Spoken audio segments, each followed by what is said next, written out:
Praise Lord. ദൈവനാമത്തിൻ്റെ മഹത്വം ഉണ്ടാകട്ടെ. എന്നെ കേൾക്കുന്ന എല്ലാ പ്രിയപ്പെട്ട ദൈവമക്കൾക്കും കർത്താവായ യേശു ക്രിസ്തുവിൻ്റെ നാമത്തിൽ ഞാൻ എൻ്റെ സ്നേഹവന്ദനങ്ങളെ അറിയിക്കുന്നു. ദൈവത്തിൻ്റെ ഹൃദയപ്രകാരമുള്ള മനുഷ്യരായി ജീവിപ്പാൻ ഈ നാളിൽ നമ്മളെല്ലാവരും ശ്രമിക്കേണ്ടത് ആവശ്യമാണ്.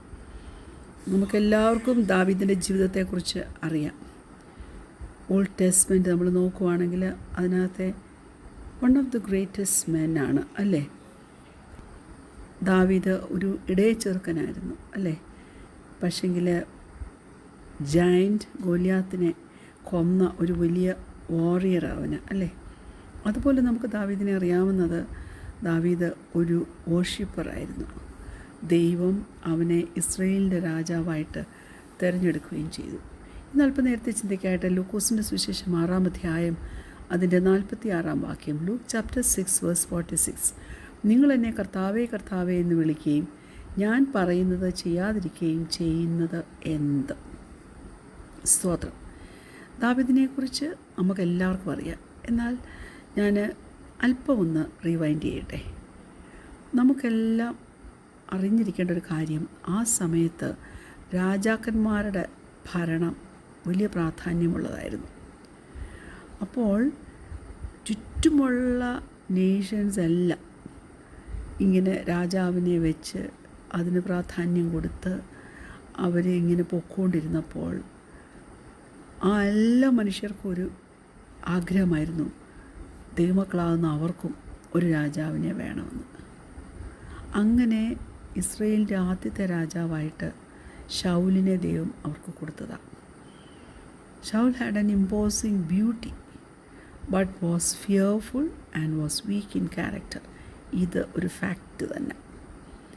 ഫിലിസ്തീൻസുമായിട്ട് യുദ്ധത്തിൽ എതിർത്ത് നിന്നപ്പോൾ ശൗല് പലപ്പോഴും സമൂവേൽ പ്രവാചകൻ പറഞ്ഞത് അനുസരിക്കാതെ സ്വന്തം ഇഷ്ടത്തിനൊക്കെ പലതും ചെയ്തു കൂട്ടി. അങ്ങനെ ചെയ്തു കഴിഞ്ഞപ്പോൾ അതൊക്കെ ദൈവത്തിൻ്റെ ഹിതത്തിന് എതിരായിട്ട് വന്നു. തെറ്റായ വഴിയിലേക്ക് പോയി. തെറ്റായ സമയത്തും താൻ പലത് ചെയ്തു. ഞാൻ പറയട്ടെ, അനുസരണമാണ് ബലിയേക്കാൾ നല്ലത്. It is best to obey than sacrifice. അപ്പം ബൈബിള് വേറൊരു എപ്പിസോഡും കൂടെ ശൗലിൻ്റെ ഡിസൊബീഡിയൻസിനെക്കുറിച്ച് നമ്മെ കാണിക്കുന്നുണ്ട്. അതായത് അമാലേക്കർക്കുള്ള സകലതിനെയും നശിപ്പിക്കുവാൻ പറഞ്ഞപ്പോൾ അവൻ്റെ ഈഗോ ഭയങ്കര സ്ട്രോങ് ആയിരുന്നു. താൻ എന്ത് ചെയ്തു? എല്ലാത്തിനെയും നശിപ്പിച്ചില്ല. അവൻ്റെ ഇഷ്ടപ്രകാരം ചെയ്തു. എന്ത് ചെയ്തു? നല്ലതിനെയൊക്കെ ദൈവത്തിന് യാഗം കഴിക്കാനെന്നുള്ള പേരും പറഞ്ഞ് താൻ മാറ്റിവെച്ചു. എല്ലാത്തിനെയും നമ്മൾ ഉന്മൂലനാശം ചെയ്യണമെന്ന് നമ്മുടെ ദൈവം നമ്മോട് പറഞ്ഞാൽ നാം അത് തന്നെ ചെയ്യണം. അതുകൊണ്ട് ശൗലിൻ്റെ കാര്യത്തിൽ ദൈവത്തിന് വിഷമമായി, സങ്കടമായി. അതുകൊണ്ട് ഒരു കാര്യം നിങ്ങൾ ഓർത്തോണം, നമുക്ക് ജയം വരുന്നത് മുഴുവൻ നാം നമ്മുടെ ദൈവത്തെ അനുസരിച്ച് കഴിയുമ്പോഴാണ്. നമ്മുടെ ബുദ്ധി ഉപയോഗിച്ച് നാം എന്ത് ചെയ്താലും അത് നിലനിൽക്കത്തുമില്ല. തന്നെയുമല്ല, അത് ദൈവത്തിന് സന്തോഷകരവും അയക്കത്തില്ല.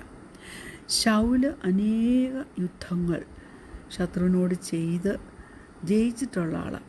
പക്ഷെങ്കിൽ താൻ യുദ്ധത്തിൽ അവസാനം തോറ്റുപോകേണ്ടി വന്നു. തൻ്റെ ഹൃദയപ്രകാരമുള്ള വേറൊരു മനുഷ്യനെ രാജാവായിട്ട് തിരഞ്ഞെടുക്കുവാൻ ഗുണം ദൈവം നിശ്ചയിച്ചു. അതുകൊണ്ട് ശമൂവേലിനോട് പറഞ്ഞു, നീ യിശായിയുടെ ഭവനത്തിൽ ചെല്ല്, എന്നിട്ട് ഒരു പുതിയ രാജാവിനെ ഇസ്രായേലിന് വേണ്ടി അഭിഷേകം ചെയ്യാൻ പറഞ്ഞു. അതായത് അവിടുത്തെ യങ്ങസ്റ്റ് വൺ, ഇടയച്ചെറുക്കനാണ്. പക്ഷേ ദൈവം അവനെ ചൂസ് ചെയ്തു. ദൈവത്തിൻ്റെ തിരഞ്ഞെടുപ്പിനെ ദൈവമക്കളെ നമുക്കാർക്കും ചോദ്യം ചെയ്യാൻ പറ്റിയില്ല. ഞാൻ പറയട്ടെ ദൈവമക്കളെ, ഒരു ബെഡ് ടൈം സ്റ്റോറിയായിട്ട് ഇത് തോന്നിയാലും നമുക്കറിയാം, നമ്മുടെയൊക്കെ ജീവിതത്തിന് നേരെ നിൽക്കുന്ന അനേക ജയൻസ് ഉണ്ട്. പക്ഷെങ്കിൽ ഞാൻ വീണ്ടും ഒരു പ്രാവശ്യം കൂടി ഓർമ്മിക്കട്ടെ, ഏത് വിഷയമാണ് നമ്മുടെ മുമ്പിൽ മല്ലനായ ഗോലിയാത്ത് പോലെ നമ്മളെ ഭീഷണിപ്പെടുത്തിക്കൊണ്ട് നമ്മെ തോൽപ്പിക്കുമെന്ന് പറഞ്ഞുകൊണ്ട് നിൽക്കുന്നത്, ഭയപ്പെട്ടു പോകരുത്. ജീവനുള്ള ദൈവം, നമ്മെ നിന്ദിക്കുവാൻ ആർക്കും കഴിയത്തില്ല. നാം ജീവനുള്ള ദൈവത്തിൻ്റെ സേനയാണ് എന്ന് വിചാരിച്ച് ആ മല്ലൻ്റെ നേരെ ചെല്ലുവാൻ കഴിയുമോ? അങ്ങനെ കഴിയേണ്ടതിന് ഒരു തീരുമാനം ദൈവസന്നിധിയിൽ എടുക്കുക. ഞാനെൻ്റെ ദൈവത്തിൻ്റെ വകയാണ്, എനിക്ക് വേണ്ടി എൻ്റെ ദൈവം യുദ്ധം ചെയ്യുമെന്ന്.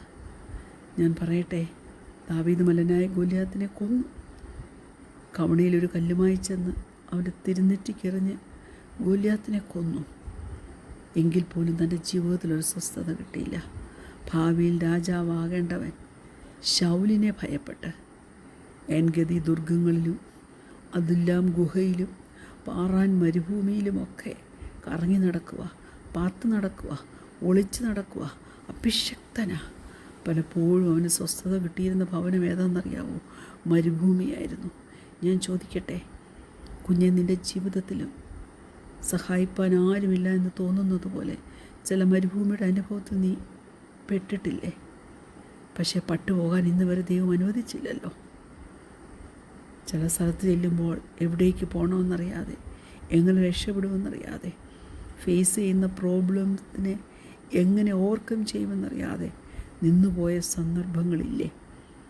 പക്ഷേ വിശ്വാസം നഷ്ടപ്പെടുത്തരുതേ.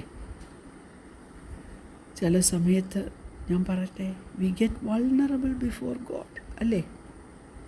Price God. ദാവീദിൻ്റെ പ്രാണൻ പലപ്പോഴും വേദന കൊണ്ട് പൊരിഞ്ഞിട്ടുണ്ട്. അവൻ ടയേർഡായിട്ടുണ്ട്, ആദ്യം എടുത്തിട്ടുണ്ട്, മുറിവേറ്റിട്ടുണ്ട്. ഏതെങ്കിലും ഒരു റൈറ്റ് സ്ഥലത്ത്, കറക്റ്റായിട്ടുള്ളൊരു സ്ഥലത്ത് എനിക്കൊരാശ്രയം കിട്ടിയിരുന്നെങ്കിലെന്ന് താൻ ഓർത്തിട്ടുണ്ട്. പക്ഷെ തനിക്കറിയാം, തനിക്ക് മറവിടമായിട്ട് യേശു മാത്രമേ ഉള്ളെന്ന്. അവൻ ഓടി നടക്കും അവൻ്റെ ഭാവിയെ ഓർത്തുകൊണ്ട്. പക്ഷേ ഓർത്തോണം, അവനൊരിക്കലും ഒറ്റയ്ക്കല്ലായിരുന്നു. അവൻ യുദ്ധം ചെയ്യുമ്പോഴും അവനറിയാം, he could rest under God's wings. Hallelujah. This was David. ഇതായിരുന്നു ദാവീദ്. അതുകൊണ്ട് അവന് പലപ്പോഴും അവൻ്റെ അകത്തെ മനുഷ്യൻ ബലപ്പെട്ടിരുന്നു. അവൻ ചിരിക്കുമായിരുന്നു, അവൻ പാടുമായിരുന്നു. എന്നാൽ before God he use to scream and cry. നമ്മളും ചിലപ്പോൾ സ്ക്രീം ചെയ്യാറില്ലേ ദൈവസന്നിധിയിൽ? കരയാറില്ലേ? ഞാൻ ചെയ്യാറുണ്ട് ദൈവമക്കളെ. കരുണയ്ക്ക് വേണ്ടി യാചിക്കുന്നതിൽ അവനൊരു നാണവുമില്ലായിരുന്നു. അവന് ദൈവത്തെ ധാരാളമായി സ്നേഹിച്ചു, ദൈവത്തെ ധാരാളമായി വിശ്വസിച്ചു. ഏത് മരുഭൂമിയുടെ മധ്യത്തിലാണെങ്കിലും, ഏത് ഗുഹയുടെ മധ്യത്തിലാണെങ്കിലും തന്നെ വിടുവിപ്പാൻ, തന്നെ രക്ഷിപ്പാൻ പ്രാപ്തനായൊരു ദൈവമുണ്ടെന്ന് താൻ തൻ്റെ ഹൃദയത്തിൽ ഉറച്ച് വിശ്വസിച്ചിരുന്നു. ഞാൻ പറയട്ടെ, പെട്ടെന്ന് ദാവീദിനെക്കുറിച്ച് പറയുമ്പോൾ നമ്മളെല്ലാം ആദ്യം ഓർക്കുന്നത് ഗോലിയാത്തിനെ കൊന്ന വീരൻ, ധൈര്യശാലി, പോയറ്റാണ് അവന്, ഒരു മ്യൂസിഷ്യനാണ് അല്ലേ? യേശുവിൻ്റെ തലമുറ, യേശു ജനിച്ചത് ദാവീദ് ഗൃഹത്തിലാണ്. Praise God. എന്നാൽ പല സമയത്തും താനൊരു പൊട്ടനെ പോലെ, ഒരു ഫൂളായിട്ട്, ഭ്രാന്തനെ പോലെയൊക്കെ അഭിനയിക്കേണ്ടി വന്നു, അല്ലേ? മർഡറായിട്ടും തീർന്ന സന്ദർഭമുണ്ട്. ഞാൻ പറയട്ടെ, ബൈബിള് ഒരിക്കലും ദാവീദ് നേരിട്ട വെല്ലുവിളികളും അവൻ്റെ കുറവുകളെ മറച്ചു വെച്ചിട്ടില്ല. പക്ഷെങ്കിൽ അവൻ്റെ എല്ലാ തോൽവിയുടെയും മധ്യത്തിലും അവൻ്റെ സ്വഭാവം എങ്ങനെയായിരുന്നു എന്ന് ബൈബിള് വെളിപ്പെടുത്തുന്നു. എപ്പോഴും അവൻ തൻ്റെ കുറ്റമേറ്റ് പറയും. അവൻ ദൈവസന്നിധിയിലേക്ക് മടങ്ങി വരും. ഗോലിയാത്തിനെ ഫേസ് ചെയ്യുവാൻ അവൻ എത്രത്തോളം സ്ട്രോങ് ആയിരുന്നു. പക്ഷെങ്കിൽ നമുക്കറിയാം, അവൻ്റെ മകൻ്റെ മുമ്പിൽ നിന്ന് അവൻ ഓടിപ്പോകുന്ന സന്ദർഭമുണ്ട്, അല്ലേ? അല്ലേ ദൈവമക്കളെ ഒന്ന് ഓർത്ത് നോക്കിക്കേ. മകൻ്റെ മുമ്പിൽ നിന്ന് ഓടിപ്പോകുന്ന സന്ദർഭം. അനേകരുടെ മുമ്പിൽ അവൻ ധൈര്യശാലിയാണ്. പക്ഷെങ്കിൽ അവൻ ചില തെറ്റ് ചെയ്തു പോയാൽ അതിൻ്റെ കോൺസിക്വൻസസ് എന്തായിത്തീരുമെന്നോർത്ത് ഭയപ്പെട്ടോടിയ സന്ദർഭങ്ങൾ നാം കാണുന്നുണ്ട്. അവൻ അനേക യുദ്ധങ്ങൾ ജയിച്ചവനാണ്, പ്രൈസ് ഗോഡ്. പക്ഷേ അവൻ്റെ സ്വന്തം ചില കാര്യങ്ങൾ അവന് നേരിട്ട് ഡീൽ ചെയ്യാൻ പറ്റാതെ ആയിപ്പോയിട്ടുണ്ട്. ഞാൻ പറയട്ടെ, നാശത്തിലേക്ക് പതിക്കുമെന്ന് തോന്നുമ്പോഴും അവൻ നാശത്തിൽ പതിക്കാതെ വണ്ണം ദൈവത്തെ മുറുകെ പിടിച്ച് രക്ഷ പ്രാപിച്ചവനാ. അനേക സ്വർണ്ണഗീതങ്ങൾ താൻ എഴുതി. അവൻ ദൈവത്തെ സ്നേഹിച്ചത്, അവൻ്റെ സങ്കീർത്തനങ്ങൾ അവൻ എഴുതിയതിനകത്തെല്ലാം, ആ പാട്ടുകളിലെല്ലാം നമുക്ക് കാണാം.